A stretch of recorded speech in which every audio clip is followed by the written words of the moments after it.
The other thing I wanted to get to this podcast is a column written by Krugman today called This Land of Denial and Death. Yeah. COVID-19 and the dark side of American exceptionalism.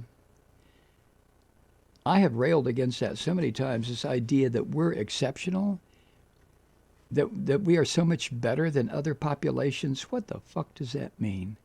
It's bullshit. We make the best movies. We have some of the best research, medical centers, and research and development operations. We have some great technological minds who are producing, or were producing, wonderful products, but so do other fucking countries. American exceptionalism, where 60% of our families can't raise $500 in an emergency. Yeah, that's exceptional, all right. Krugman writes, death comes to you fast. Death comes at you fast. Just 3 weeks ago, the official line at the White House and Fox News was that the coronavirus was no big deal, that claims to the contrary were a politically motivated hoax perpetrated by people out to get Donald Trump. That was 3 fucking weeks ago.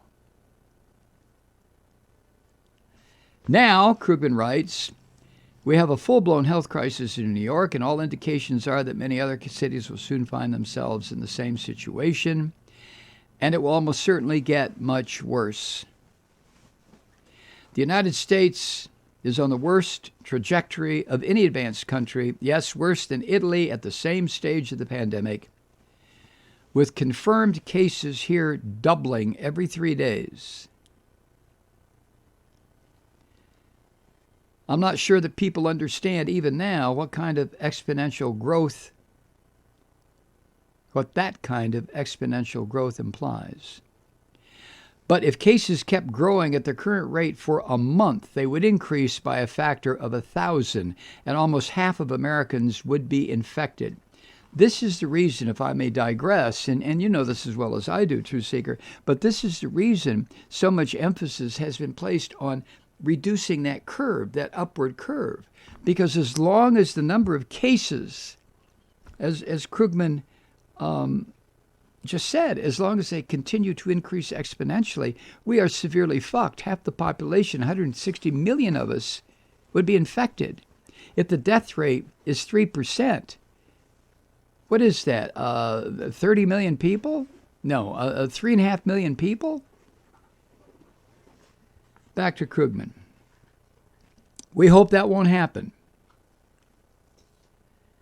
Many, although not all states, have gone into lockdown, and both epidemiological models and some early evidence suggest that this will, quote, flatten that curve, end quote.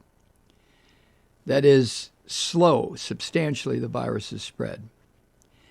But as we wait to see just how bad our national nightmare will get, it's worth stepping back for a few minutes to ask why America has handled this crisis so badly.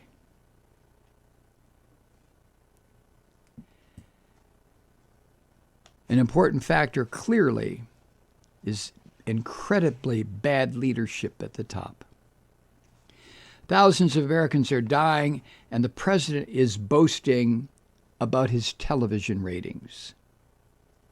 I'm glad I didn't hear that, where he talked about how the ratings for these press briefings on the virus that have been held, how the ratings are just, according to this fucking moron, they're the greatest ever.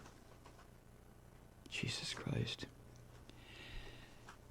Back to Krugman. But this isn't just about one man. Neither the scientific denial that crippled the initial response to this pandemic, nor the tens of thousands of unnecessary deaths that now seem likely, are unique to COVID-19.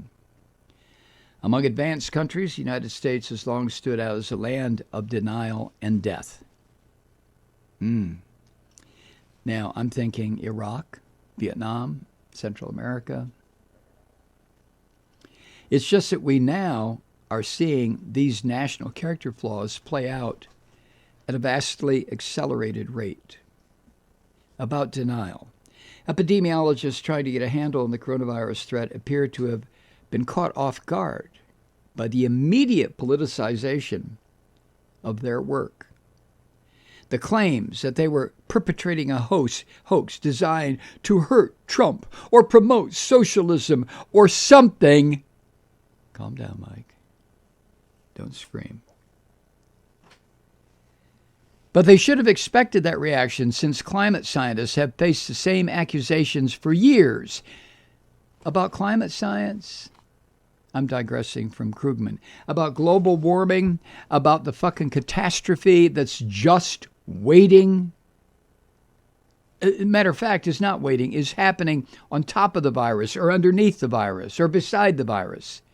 But no, leadership in this country, fuck it. It's a liberal hoax.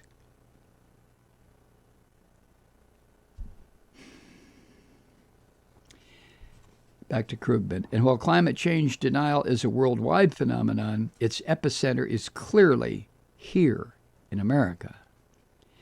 Republicans are the world's only major climate denialist party. You fuckers. Nor is climate science, I added the you fuckers, Krugman's not going to cuss like that. Nor is climate science the only thing they reject. The Republicans. Not one of the candidates contending for the Republicans' 2016 nomination was willing to endorse the theory of evolution. Remember that? What lies behind Republican science denial? The answer seems to be a combination of fealty to special interests and fealty to evangelical Christian leaders like Jerry Falwell Jr., who dismissed the coronavirus as a plot against Trump and then reopened his university despite health officials' warnings and seems to have created his own personal viral hotspot. Let me digress. Krugman is a Jew, so he's not going to come out and say, he says, fealty to evangelical Christian leaders like Jerry Falwell. Well, Krugman, you don't go far enough. I realize you're a Jew, and anything you say against these Christian fuckers would be identified as, oh, you're just being a Christian-hating Jew. I'm not a Jew, and I'm not a Christian, and these fucking Christians are the ones who are adding to this madness. Back to Krugman. The point, in any case, is that decades of science denial on multiple fronts set the stage for the virus denial that paralyzed U.S. policy during the crucial early weeks of the current pandemic. Let me digress. Now, I'll tell you who else is deeply responsible for this, is that filthy little fucking turtle, Mitch McConnell.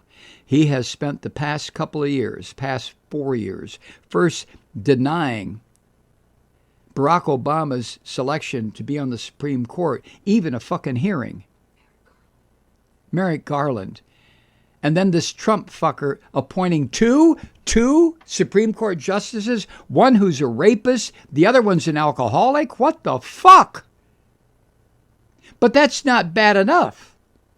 McConnell has been jamming through these Christian fuckers, these fascist Christian judges, some of whom have been recommended against, if that's the proper usage of that term, by the American Bar Association, by the review groups who say this one isn't qualified. Big fucking deal, the Senate confirms.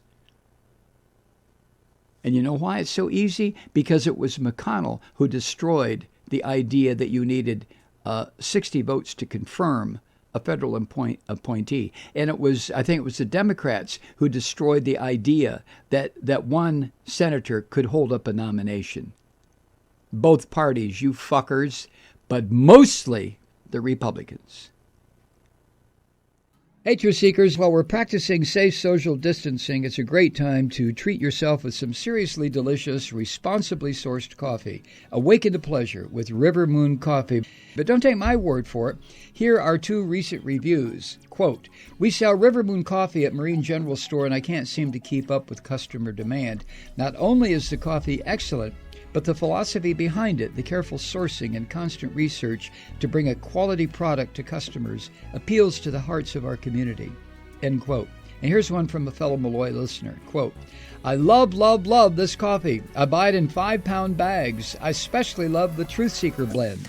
End quote. Sounds like they're planning ahead for the apocalypse. Anyway, support a progressive small business that supports this program. Go to MikeMalloy.com and click on the River Moon Coffee link on the main page. You'll thank me later.